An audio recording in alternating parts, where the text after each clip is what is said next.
Brandon Kelly was just 28 when he entered the gates of Westland Correctional Facility in Indiana. Tattoos up his arms and a 1,000-yard stare at his eyes. He looked like he belonged there. Sentenced to 12 years for armed robbery, he'd made peace with surviving, not living. Then he met Miguel Miko Ramirez. Miko was different. He didn't walk the yard with the same aggression. His soft voice and easy smile made him a target, but also gave him a strange power. He calmed things. People underestimated him. At 34, he'd already done time before, drug charges mostly, and he knew how to disappear into background. But he noticed Brandon. They were assigned to kitchen duty together. Morning started early, long before the yard filled with the sound of clanging weights and shouted insults. In the early hours, they spoke little at first. Small talk about coffee, hometowns, music. Slowly, those exchanges lengthened. They laughed, shared stories, found familiarity. It wasn't long before something deeper sparked, though neither dared say it aloud. In a place where vulnerability was weakness and love between men could get you killed, every glance was a risk. Every moment together had to mean everything, because they never knew if they'd get another. By the 4th month, they were stealing time. Whispered words in the laundry room, fingers brushing under the table, the kind of touches that carried electricity, even if they lasted a second.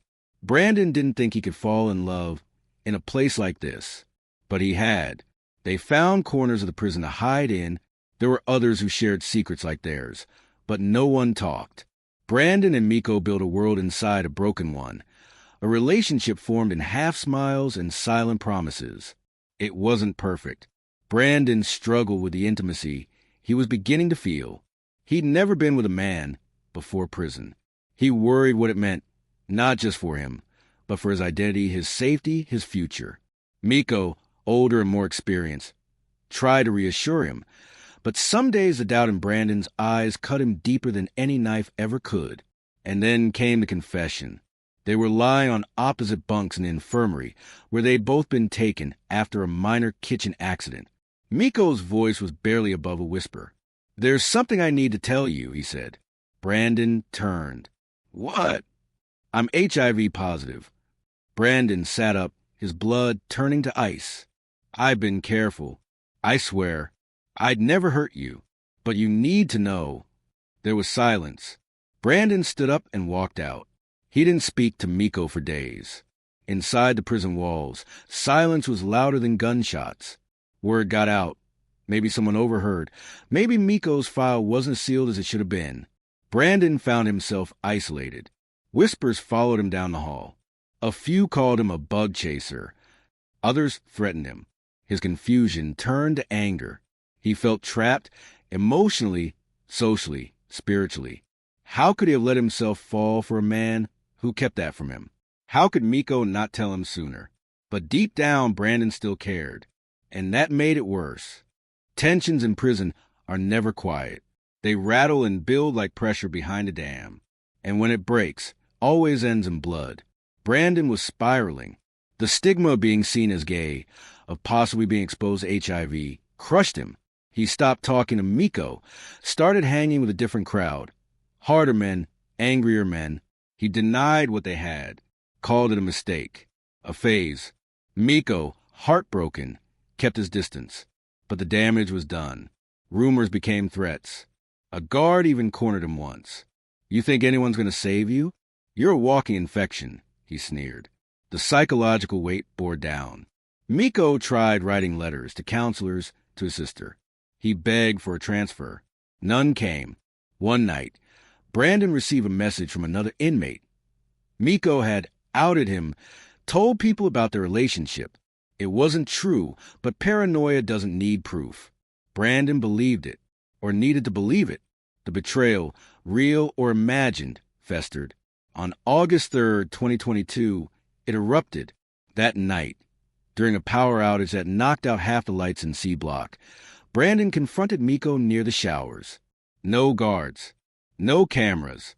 Words were exchanged. Yelling turned to shoving. Then came the blade, smuggled in from the kitchen. It was crude but sharp.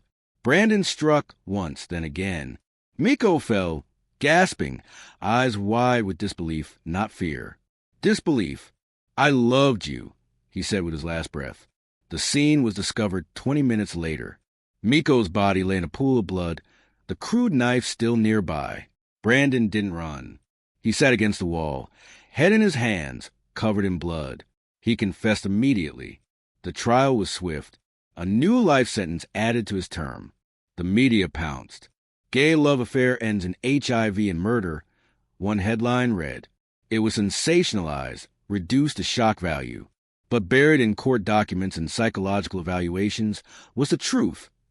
This had been a relationship, a secret, passionate, complicated relationship that could not survive the poison of shame and the violence of incarceration. Miko's sister, Rosa, spoke at his funeral. "My brother was kind. He was more than what this prison turned him into. He was a man who loved someone, even when it cost him everything." Brandon now lives in isolation, not for punishment, but for his protection. He reportedly writes letters that are never sent. Sometimes they're to Miko, sometimes to himself. In one of them, obtained by a journalist, Brandon wrote, "I didn't kill Miko because he was HIV positive. I killed him because I was afraid to love him, and because I thought it made me weak. But the truth is, he was the strongest person I ever knew,